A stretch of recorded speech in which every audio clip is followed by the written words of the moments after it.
No me canso de entrevistar a esta mujer sabia, profunda, irreverente, autora de exitosas novelas como La Casa de los Espíritus, Paula, Inés del alma mía. Sin dudas, un ícono del feminismo en Chile. Una de las tan solo 5 mujeres en más de 75 años que ha recibido el Premio Nacional de Literatura en el 2010. Al otro lado de la pantalla, Isabel Allende figuraba espléndida, con el pelo rubio a lo Marilyn Monroe y lentes de contacto celestes. Confinada, producto de la pandemia, junto a su flamante marido, Roger Cukras, en su casa de California. En esta conversación reflexionamos sobre la pandemia, imaginamos cómo sería ese futuro post-COVID y del feminismo hoy, entre otros interesantísimos temas. Porque conversar es un arte y estar informados un deber ciudadano. Bienvenidos al podcast de Elenca C.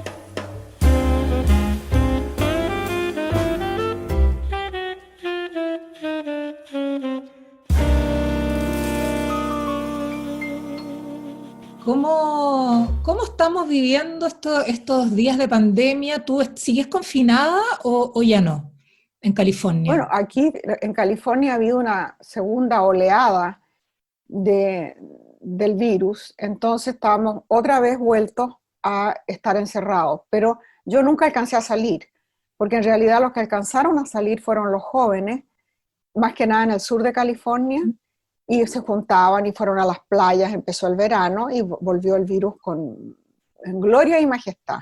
Así que estamos en este momento, somos uno de los peores estados en el país. Yo tengo 77 años y mi marido también. Yo soy sana como un peral, toca madera. Sí, pues. Y él, yo creo que también, pero es mucho más hipocondríaco. Entonces, tiene un problema mínimo de corazón, tiene la presión alta y es hombre. Parece que a los hombres les va mucho peor con el virus que a las mujeres. Entonces está asustado y él no sale prácticamente a ninguna parte. Pero yo voy al mercado, saco a pasear a los perros todos los días, entonces alcanzo a estar en la naturaleza por lo menos una hora y el resto del tiempo encerrada en un ático, desde donde te estoy hablando en este momento, donde escribo y paso el día entretenida escribiendo. Tenemos una casa muy chica, con un solo dormitorio, pero con suficientes baños. Y tiene muy linda vista porque tiene toda una pared casi de vidrio, 2 paredes de vidrio que dan a una laguna. Entonces, aunque sea chico y no haya jardín, tenemos la vista del agua que ayuda mucho. Y el resto nos comunicamos con los amigos y la familia por Zoom, como te estoy hablando ahora a ti. Y tú recién casada, porque me estaba acordando que te entrevisté hace un año y tú todavía no te casabas, estabas como rumbo a Nueva York, creo que era. En Washington. A Washington, donde ibas a dar el sí. Bueno, cumplimos un año de casados hace una semana, Claro. más o menos. Y ha sido una especie de luna de miel forzada. Exactamente. Porque él me preguntó, ¿dónde quieres ir de luna de miel? Y yo le dije, a ninguna parte. No me hables de luna de miel, me pareció, pero ya la cosa más atroz. y ahora estamos encerrados aquí, pero bien, fíjate, no podemos estar en este espacio pequeño, cada uno en lo suyo, sin molestarnos.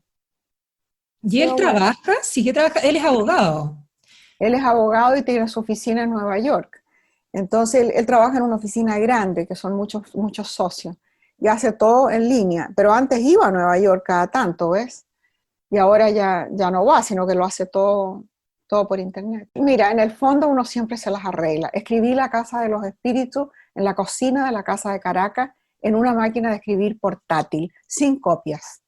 Así que dime tú si no voy a estar feliz ahora. ¿Y qué ha sido lo duro, lo difícil? ¿Ya? Lo que más me cuesta es ver el mundo, es ver cómo está sufriendo tanta gente. Mira, nosotros tenemos, mi nuera y yo, una fundación, y la desesperación de la gente, la gente que ayudamos, se han cortado los fondos en todas partes, está todo pésimo. Y la gente está pasando hambre en algunas partes, literalmente. No tienen sueldo, no tienen ayuda del gobierno, son indocumentados, muchísimos de ellos. Entonces tampoco pueden, si se enferman, ni siquiera van al hospital de miedo de que los deporten. Sí, es una cosa atroz. Que te acuerdas que la última vez que nos vimos hablamos un poco de eso, no, todavía no había ni estallido en Chile, ni menos pandemia, pero estaba Trump y ya les estaba haciendo la vida muy difícil a los Muy inmigrantes. difícil. Así que, Y entonces ahora ha empezado su campaña electoral para noviembre con los mismos temas de hace 4 años atrás. Entonces, lanzarse en picada contra los inmigrantes es una campaña de odio y de terror. Entonces, meterle miedo a la gente. Ha habido protestas en Estados Unidos, como tú sabes, tan serias como las que hubo en Chile, protestas a propósito de racismo, más que nada, ¿no? Y de la desigualdad, pero el racismo y la brutalidad policial. Y entonces él ha transformado esto en un motivo de su campaña, de que el país está amenazado por hordas anárquicas y hay que doblar la policía y hay que, en fin. Y entonces está mandando tropas federales a ciudades como Portland, y amenazó con mandarla a Chicago ahora, para terminar con las protestas. Y son tropas militares que llegan en uniforme sin identificación de nombres o nada. Han agarrado gente en la calle, la meten en unas camionetas que no tienen identificación y desaparecen, se las llevan, como en la dictadura de Pinochet más o menos. eso estaba pensando, precisamente. Entonces, bueno, lo han comparado, la prensa ha dicho que se ha pinochetizado la situación en Portland. Lo ha dicho la prensa, o sea, no es cosa mía. Y, y entonces es muy grave, pueden pasar muchas cosas. Y yo pienso que estamos viviendo en un umbral entre el mundo que fue y el mundo que será. No creo que vayamos a volver a lo que antes se llamaba la normalidad, porque yo creo que la gente ya no quiere esa normalidad. Tenemos que imaginar un mundo diferente. Y estamos todos soñándolo de una manera o de otra, sobre todo los jóvenes, creo yo. Y ese mundo puede ser una distopia en la que triunfen los valores de Trump, triunfe el miedo y el odio, el racismo, y vivamos en comunidades cada vez más tribales, canibalizándonos unos a otros. Pero también puede ser un mundo que se acerque más a una utopía, a lo que buscamos casi todos, ¿no? Un mundo donde haya más igualdad, más inclusión, más compasión, donde haya respeto por la naturaleza, por el planeta, por todas las especies, y que podamos vivir mejor, no peor, y con menos, vivir con mucho menos y mejor distribuido. Un mundo menos consumista. Mucho menos consumista, pero sobre todo que el consumo que hay, los bienes que hay, los recursos, estén mejor distribuidos. Un mundo más igualitario y también menos patriarcal, ¿o no? No, hay que empezar por acabar con el patriarcado, o sea, punto uno. Eso me lo planteé yo a los 15 años. Nadie sabía quién lo quiere el patriarcado cuando yo tenía 15 años. ¿Qué vaina es esa? Imagínate, ¿cuántos años son más de 60? Se está cumpliendo, porque cuando uno ve, por ejemplo, hay botones así de Angela Merkel, por ejemplo, cómo está manejando ella la crisis, o Jacinda Ardern en Nueva Zelanda, y uno ve los liderazgos femeninos versus los que han sido masculinos, que son un desastre, hay una luz. Mientras más macho el líder, peor la situación. ¿Te has fijado? Tal cual. Tal cual. Más autoritario, más macho, peor es. Está claro, pero la gente no siempre lo ve. Pero falta mucho, porque aquí lo que se necesita es un número crítico. No necesitamos solamente a Angela Merkel, necesitamos que las mujeres estén en igualdad de condiciones y número en la gerencia del planeta. No unas cuantas figuras extraordinarias. Y además, nosotros estamos pensando siempre desde un punto de vista occidental. Nos olvidamos de la gente que vive en otros continentes, gente que vive en aldeas en África, en Asia, en América Latina también, donde hay comunidades donde las mujeres están en las peores condiciones posibles. Y no se considera que la violencia familiar o el femicidio sean derechos humanos. No, cuando se habla de derechos humanos son los hombres. Exactamente, y uno espera que, como dices tú, este cambio de era, este umbral en el que estamos, eh, empiece también a permear hacia un liderazgo femenino. Dios quiera. Dios Yo, quiere. yo lo vengo esperando hace muchos años y creo que no lo voy a ver en mi vida, pero lo van a ver mis nietas. ¿Tú crees que no lo vas a ver, ah? No, yo creo que no lo voy a ver, pero lo van a ver mis nietas y eso ya es fantástico. Hay mucha gente que dice, Piñera, por ejemplo, es un liderazgo como el que hablábamos, ¿no? Patriarcal. ¿Te parece a ti o no? Bueno, yo no creo que sea liderazgo, o sea, empecemos por definir la palabra liderazgo y después hablamos. ¿Cómo lo ves tú desde allá? Bueno, desde acá se ve como falta de liderazgo y creo que eso está sucediendo en Chile, su aprobación, la aprobación pública que tiene es mínima. Y se ha probado en la pandemia y en las protestas y en todo lo demás que no hay conciencia de lo que le pasa a la gente. Eh, ¿Cómo es posible que un ministro salga y diga, yo no tenía idea que la gente vivía sin nada en casas chicas? Yo no tenía idea que la gente no tiene servicio de salud. ¿Cómo es posible que los líderes del país no sepan cómo vive la gente que representan? Porque no han estado jamás en una población. No se han metido nunca en un hospital público. Se atienden en la clínica alemana. Entonces, ¿cómo? No se puede. ¿Ves tú? Eso ya no es liderazgo.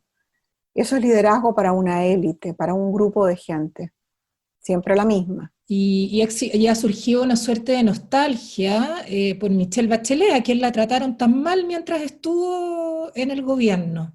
Mira, si ella hubiera estado a cargo como mujer y como médico, creo que este cuento de la pandemia habría sido manejado de una manera muy diferente. Las mujeres eh, lo han manejado mejor en todos los países donde ha habido líderes mujeres. Y después porque es médico, y después porque es una mujer que no pertenece a esa élite completamente desenchufada de la realidad de Chile, sino que ella proviene de la clase media y es una mujer que conoce muy bien el país entero.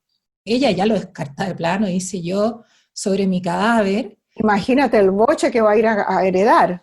¿Quién se va a atrever a ¿Quién aceptar? se va a atrever, Dios mío? Tú eres bien reflexiva y eres bien profunda. En estos días de pandemia, ¿cuánto va a cambiar el mundo, más allá de la cuestión económica? Pero ¿cuánto vas a haber cambiado tú, por ejemplo? Yo hice mi gran cambio en la vida a los 50 años, cuando se murió mi hija. O sea, pasé un año tomada de la mano de mi hija en coma. Y ese fue un año de quietud, de inmovilidad y de reflexión, por lo tanto. Y ahí también fue un año de echar por la borda todo, menos lo más esencial, que era el amor que yo tenía por ella y las ganas de cuidarla y de darle mi vida a cambio de la de ella. Y en ese momento yo creo que yo me metí para adentro. Yo había sido una muy hiperactiva, muy extrovertida, muy en el mundo haciendo cosas, llena de curiosidad y de todo. Y ahí empezó un trabajo hacia adentro, no un trabajo, un camino hacia adentro. Y de manera que la pandemia me pilla ya preparada, en el sentido de que ya he hecho mucha reflexión en mi vida. Acabo de, terminé un libro que va a salir publicado en noviembre, que se llama Mujeres del alma mía. Y es una reflexión que la hice durante esta pandemia, sobre mi trayectoria como mujer. ¿Qué ha pasado por qué soy como soy? Y yo represento a tantas que somos como yo. ¿Cierto? Claro, o sea, somos tantas mujeres que no aceptaron el rol que la sociedad o la religión les impuso.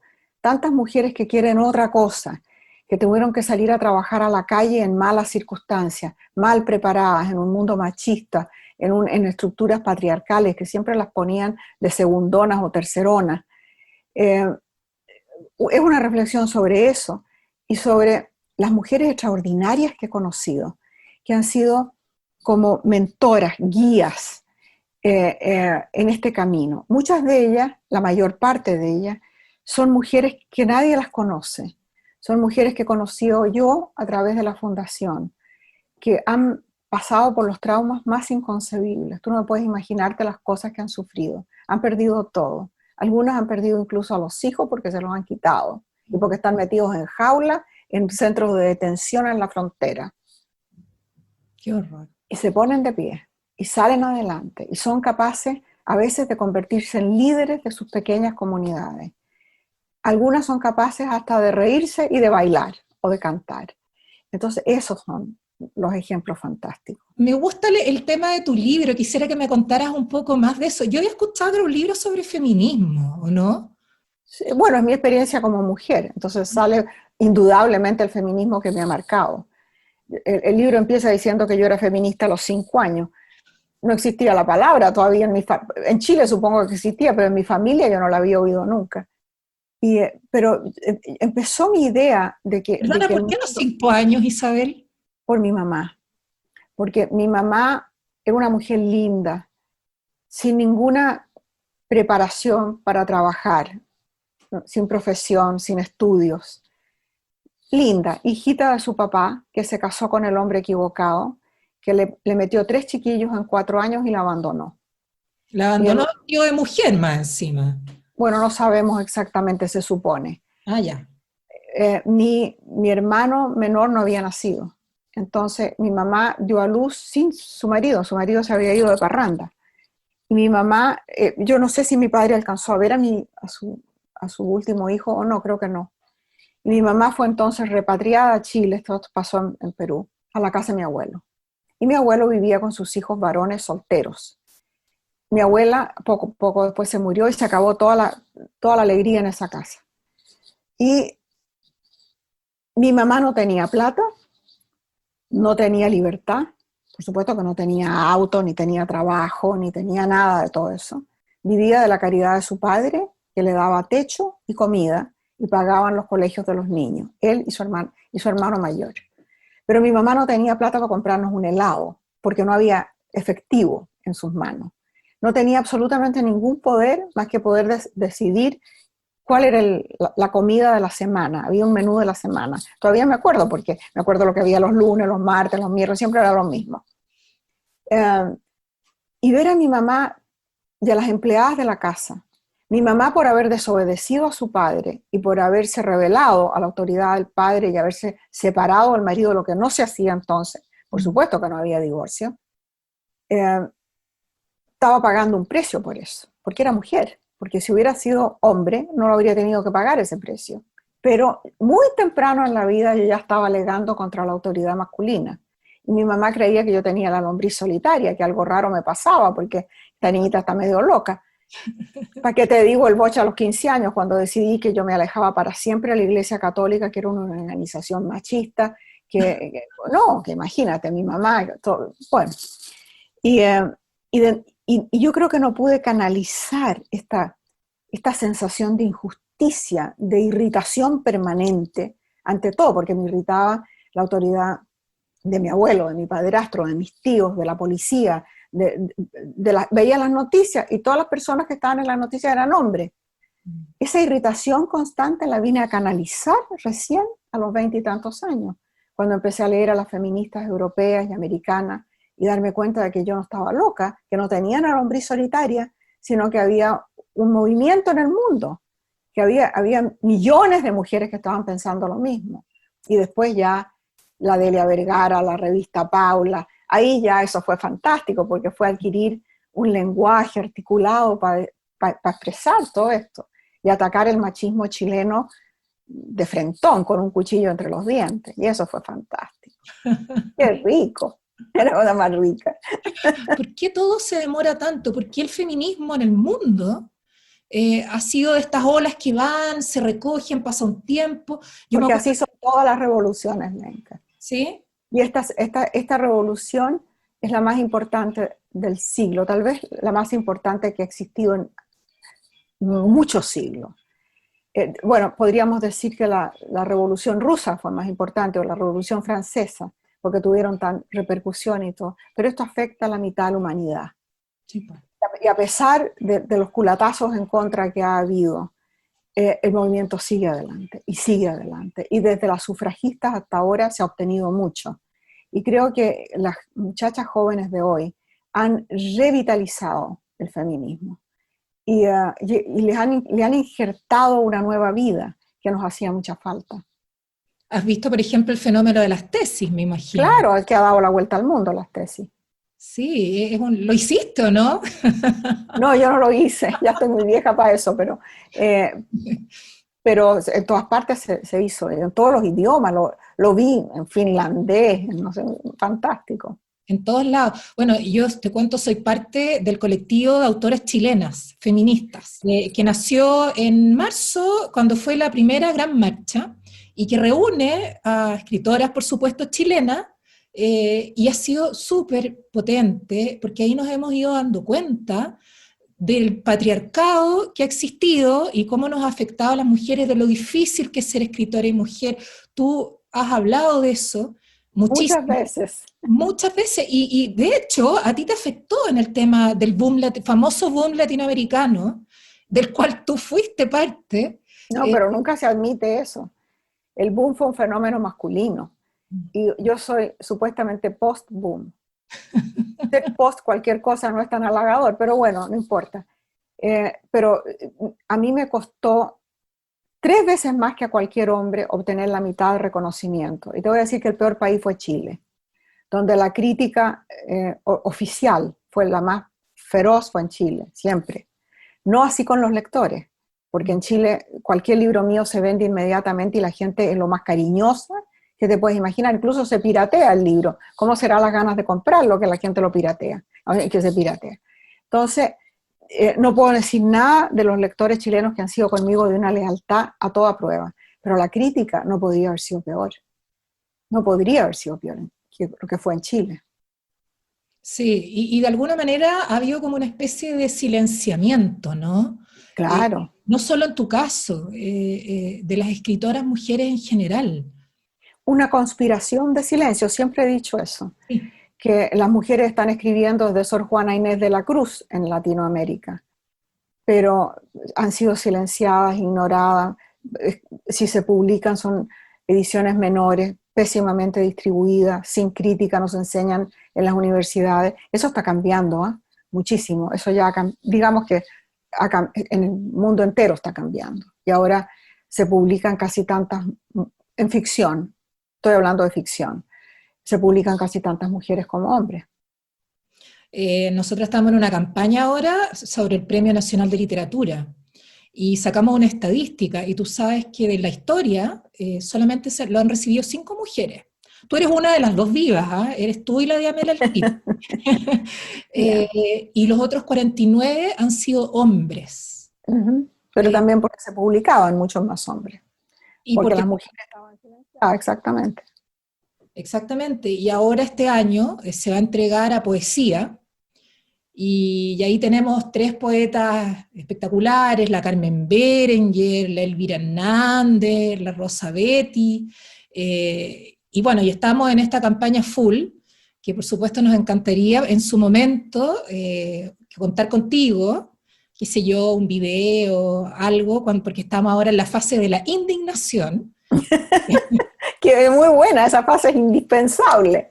Exactamente, y estamos pasando esos datos, estamos full prensa con eso, pero por supuesto es terriblemente complejo para las mujeres lo difícil que es además escribir con niños, cuando hay que, no sé, hacer cosas de la casa, es súper feroz, realmente. Siempre he dicho, bueno, esa no es una frase mía, se la oí a alguien, que todo escritor necesita una esposa, toda escritora necesita una esposa. Claro, o sea que si tú eres escritora y quieres publicar y quieres escribir y tienes niños, búscate una esposa, no un marido. La esposa te va a ayudar, te va a servir, te va a secundar, te va a proteger, te va a facilitar todo. El marido es un obstáculo. Bueno, y como decía Virginia Woolf, por lo menos un cuarto propio. Un cuarto propio. Bueno, lo del cuarto propio, yo escribí La Casa de los Espíritus, como te decía, en la cocina de un apartamento en Caracas. Y el segundo libro, De Amor y de Sombra, saqué toda la ropa del closet, puse una tabla y un bombillo, una ampolleta. y por lo menos tenía la máquina de escribir ahí y podía cerrar el closet. No tenía que andar con todos los papeles en una bolsa y pasar la máquina de escribir de la cocina al living o no sé dónde. O sea, por lo menos había un espacio que era el closet.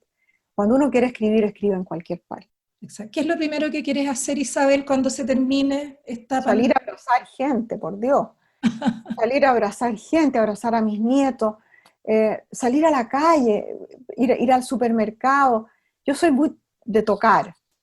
Entonces, tengo mis amigos en el supermercado que siempre nos agarrábamos a besos, y ahora con máscara a 6 pies de distancia, bueno, cuesta un poco. Así que eso es lo primero. Y el mundo va a cambiar mucho, yo creo, a partir de entonces, Yo ¿no? creo que va a ser paulatino, no creo que de un día para otro, claro, van a inventar la vacuna, pero para vacunar a toda la humanidad se demora. Y yo creo que el cambio lo vamos a ver paulatinamente, no va a pasar de la noche a la mañana. Pero yo espero que esta patada que hemos recibido nos sirva de algo, por Dios. ¿Tienes pensado volver a Chile? ¿Te da susto? Claro, no, pues claro que quiero volver apenas se termine esta cosa. Lo primero que quiero hacer es ir a ver al padre Berríos a la chimba. Es lo primero que quiero hacer en Chile. ¿Habías Y ido? después irme al sur. Sí, sí, es mi amigo adorado. Está haciendo un trabajo fantástico. No sé si te has enterado del asunto de las libretas solidarias y de Me todo eso. encantó. De los Qué cosa tan almacenes. inteligente, qué cosa tan inteligente. Sí. Y que merece tanto apoyo, tanta ayuda. Y él es despelotado y no entiende que él es una figura tan atractiva, una figura que inspira confianza, dan ganas de darle, pero ni siquiera sabe cómo pedir. Entonces, yo lo adoro y quiero ir a verlo, por supuesto. Y quiero ir al sur de nuevo. Cada vez que voy a Chile, voy al sur. Si volviera a vivir en Chile, sería en el sur. Ah, sí, Me ¿ah? encanta. Sí, de todas maneras. De ¿Qué Temuco parte para del abajo. sur? ¿En qué lugar del sur?